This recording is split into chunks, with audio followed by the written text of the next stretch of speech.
By the late 1950s, British cyclists' interest in the Continental Grand Tours was at an all-time high. In 1955, Brian Robinson, our most successful roadman, along with Lanterne Rouge winner Tony Hoare, were the first Britons to actually finish the Tour de France. Over the next 3 years, Robinson competed in the Vuelta a España, Paris-Nice, Flèche Wallonne and Milan-San Remo. His greatest success to date came in the 1958 Tour de France, when he became the first Briton to win a stage.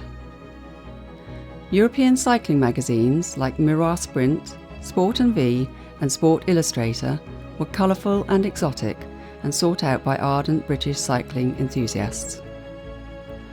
The black and white British offerings such as Cycling and Coureur Sporting Cyclist looked dull in comparison, but even they regularly covered continental races and the riders of the professional peloton. During this time, there was no bigger name in world cycling than Fausto Coppi. He was widely considered the finest, most elegant cyclist in the history of the sport, winning the Tour de France twice, the Giro d'Italia 5 times, a world championship and scores of one-day classics, time trials and track races. He was perhaps the world's first true sports star and the greatest champion during one of cycling's great eras. So it was an audacious plan to bring Il Campionissimo, the champion of champions, to Herne Hill, London for his first competitive outing in Great Britain. The idea was conjured up in early 1958 between Keith Robbins, a well-connected promoter and former manager of Herne Hill, who had had great success bringing a huge crowd to the Reg Harris retirement meeting, and Italo Barigliano, owner of the top-end Barigliano cycle shop in Fulham.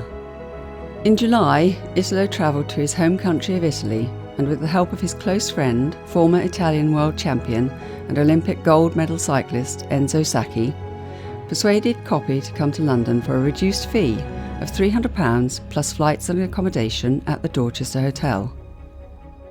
The only date that worked for Coppi was Sunday 14th of September, which posed a major problem because the aptly named Lord's Day Observance Society forbade charging the general public to attend events on a Sunday, but the law allowed members of a club to attend their own events.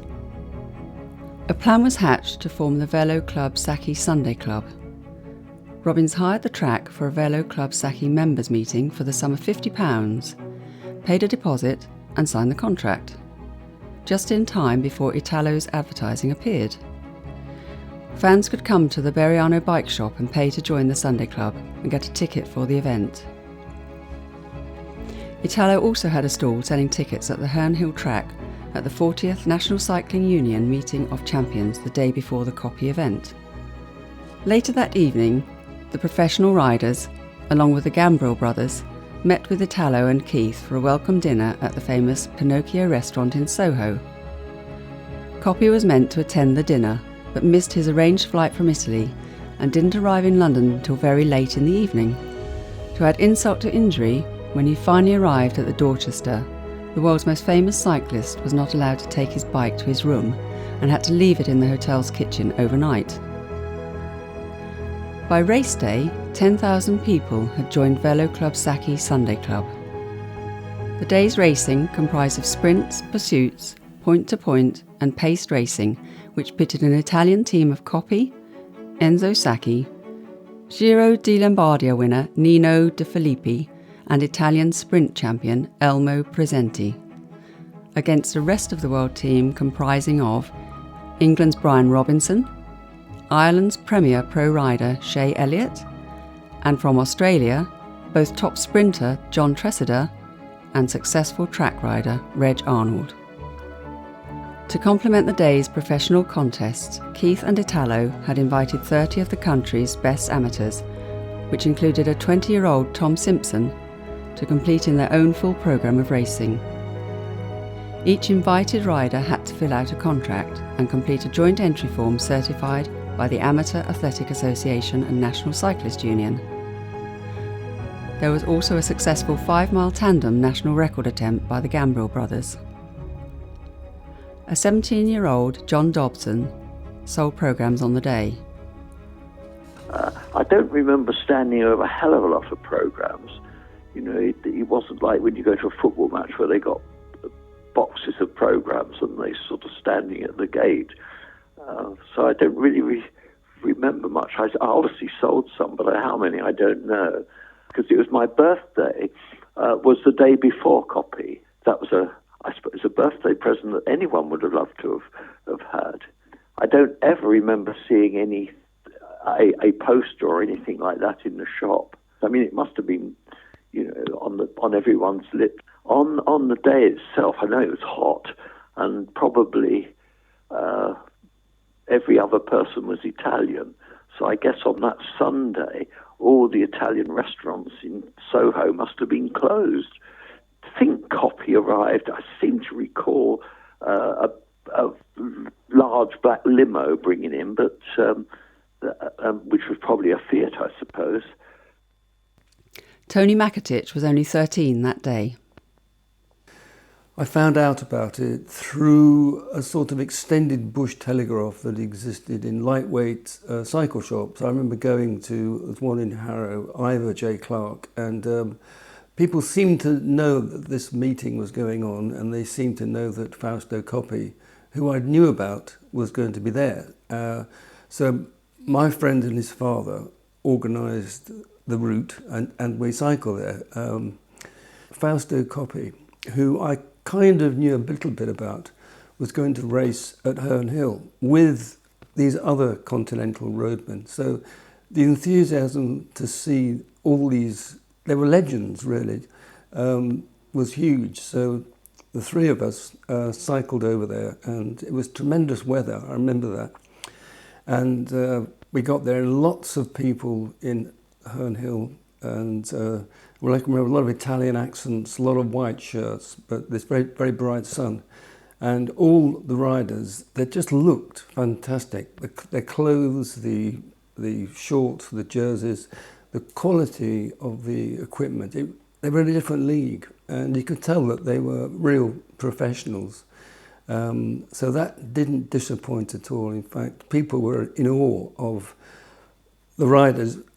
Coppi was the star attraction, and he was really like an idol, and the Italian contingent there were constantly cheering as he came round.